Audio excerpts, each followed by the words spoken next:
if some of these things are causing you trouble, like this lag time and all of this, right, where we just arbitrarily put this on a Saturday, you can go in here and you can break this link. It's not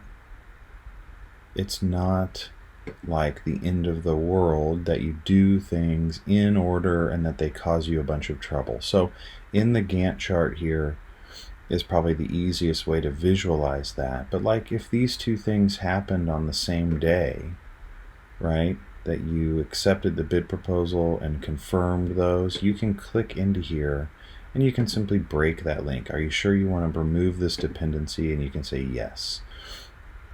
Let me go in here. Confirm quotes. It's telling me that it was dependent upon, let's see, predecessor are not expired, requote if needed, cannot be reopened because it's dependent upon a successor task. Okay, so if it's dependent upon a successor task and that's causing you trouble, like it is me, confirm contract sum amount, just break those links. It's totally fine. You can just break it, go back in here, open it up. Okay, so now it's open.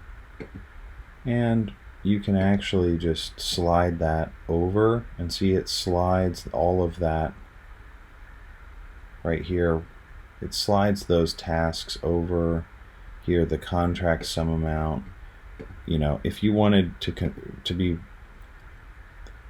you know, not just make up dates, you could reopen these things. It's no big deal. You can start to break these dependencies.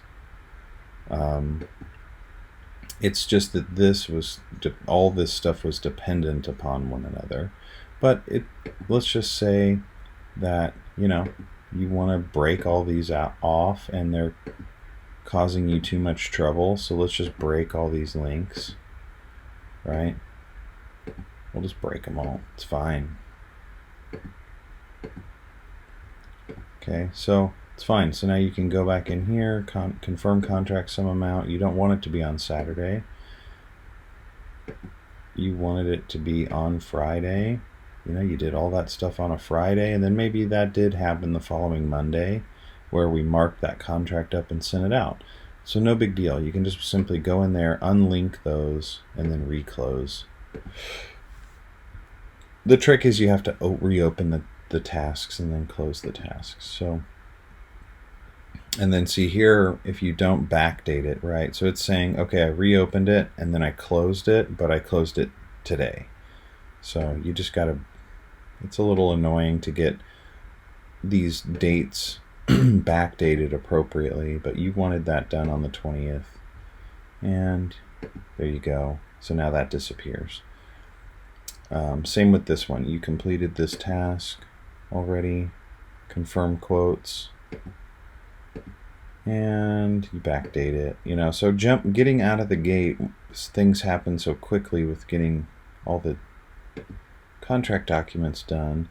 So this happened back on the 19th. Okay, so now we're kind of back in action. All these things kind of happen simultaneously, all in one productive day, right? And then you got the contract out the door, and we got the contract back from the GC. Let's click back over to the task list.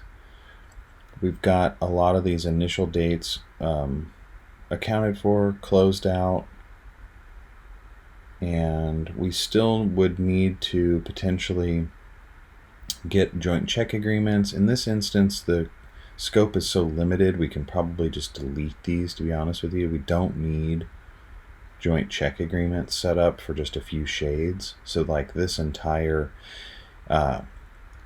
task list could be deleted, or you could just close them. But, you know, in this instance, I'll just delete it. It's fine. Deleting these tasks, it's fine. You know, it's not part of our scope. We don't really we're not invoicing for a deposit. We will be invoicing for retainage. So let's just leave these for now. And then we will be talking about, okay, so now that the contract's back from the GC, if you look at the Gantt chart, it's going to point us really to the submittals, any additional scope, and then on from there with once the project is kind of ready for us to do some on-site work. So that is a intro to getting a project set up here, and I will go back. I'll follow up with like a part 2 here, so how we can be looking at the next steps here once we get to this milestone of fully executed contract, what that looks like with the next steps. Okay, thanks.